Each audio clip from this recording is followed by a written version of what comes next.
নিজৰ ছোৱালীজনীক দুৱাৰ ধৰি উলিয়াই দিয়া সেই শোকাকুল মুহূৰ্তকণত এটোপাল চকু পানীও নুটুকা কোনোবা মাতৃ এই পৃথিৱীত আছেনে বাৰু? নিশ্চয় কোনো নাই, নহয়নে? কিন্তু আমাৰ ছোৱালীক যেতিয়া বিয়া দি উলিয়াই দিছিলোঁ সেই মুহূৰ্তকণত মই মোৰ ছোৱালী ল'ৰা বা এখেতে কোনেও এটোপালো চকু পানী টুকা নাছিলোঁ। সাধাৰণতে বেলেগৰ ছোৱালী বিয়া হ'লে মই খুব কান্দোঁ। সেই কথাখিনি আমাৰ জানটোৱে জানি মোক বহুত আগৰ পৰাই কৈ আছিলে যে মা, দিল্লীত যেতিয়া মোক বিয়া দিবলৈ যাবা তেতিয়া কিন্তু তুমি কান্দিব নোৱাৰিবা। মানে এইটো কাৰণে কৈছিল যে মই যদি কান্দো সকলো শেষ, তাইও কন্দা নাই, ময়ো কন্দা নাই, কোনেও কন্দা নাই। ভাবিলে এতিয়া আচৰিত লাগে, নিজকে বৰ নিষ্ঠুৰ যেন লাগে। এতিয়া এই বিয়াখনৰ ভিডিঅ'বিলাক দেখিলে মোৰ সপোন লাগে, এখন যেন চিনেমাহে কৰিছিলোঁ, চিনেমাত এক্টিং কৰিছিলোঁ তেনেকুৱা নিচিনা লাগিছে। যি কি নহওক বাৰু বিয়াখন খুব ধুনীয়াকৈ হৈ গ'ল। তাৰ অন্তৰালত আছে আমাৰ ল'ৰা বাবলুৱে ইমান বেছি কষ্ট কৰিছিলে নহয়, মানে ভায়েক নহয় ককায়েকৰ দায়িত্বহে যেন পালন কৰিছিলে। তাৰ অবিহনে মই বিয়াখন ইমান সুন্দৰকৈ কৰিব নোৱাৰিলোহেঁতেন। আৰু এইফালে আমাৰ অসমীয়া নিয়মত যিহেতু আঙুঠি লুকোৱা এই নিয়মটো থাকে, সেইটো আমি কৰিছিলোঁ। গোটেইখিনি আমি অসমীয়া নিয়ম কৰিছিলোঁ, একো বাদ পৰা নাছিলে। দৰা ঘৰৰ মানুহে দৰা ঘৰ নিয়ম কৰিছিলে।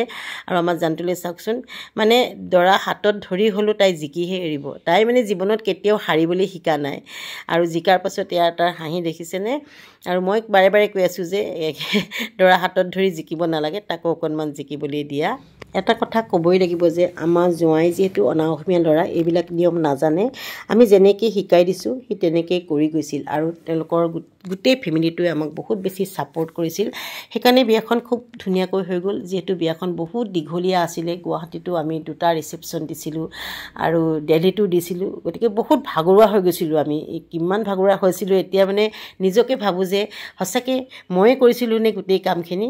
যদিও আমাৰ জোঁৱাই অনা অসমীয়া আছিলে, আমি যেনেকৈ শিকাই দিছিলোঁ গোটেইখিনি কাম কৰি গৈছিলে। আমাৰ অসমীয়াৰ যিখিনি নিয়ম গোটেইখিনি কৰিবলৈ চেষ্টা কৰিছিলোঁ আমি।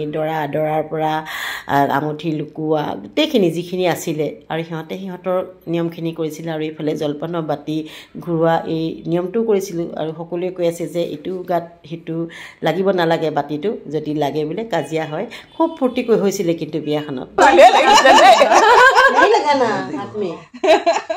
হাতত লগালে একো নহয়, হাতত লগালে একো নহয়, বাতি কেইটাত।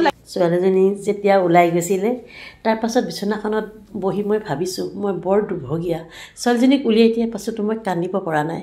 তাই ওলাই যোৱাৰ পাছতো মোৰ ভিতৰত বহুত কাম আছিলে। মই কান্দিলে সেই সময়ত নিচু খাবলৈ মোৰ ওচৰত এজন মানুহো নাছিলে। আৰু ছোৱালীজনীক অকলে লৈ যোৱা হৈছিলে, যিহেতু সিহঁতৰ এটা নিয়ম আছিলে যে ছোৱালীৰ লগত কোনো যুগনীয়া নাযায়।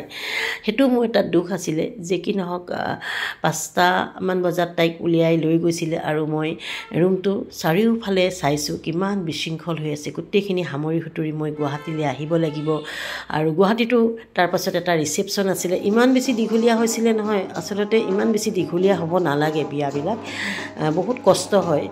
আৰু আমাৰ বাবলুলৈ বহুত বেছি বেয়া লাগে মোৰ এতিয়া ভাবিলে। সি অকলেই তাইক আগবঢ়াবলৈ লৈ গৈছিলে, মতা মানুহ হিচাপে দেই, লগত তাইৰ বান্ধৱী আৰু এগৰাকীহে মানুহ গৈছিলে। সি যিখিনি নিয়ম আছিলে গোটেইখিনি কৰিবলৈ চেষ্টা কৰিছিলে, যিটো নিয়মখিনি পালন কৰিবই লাগিব।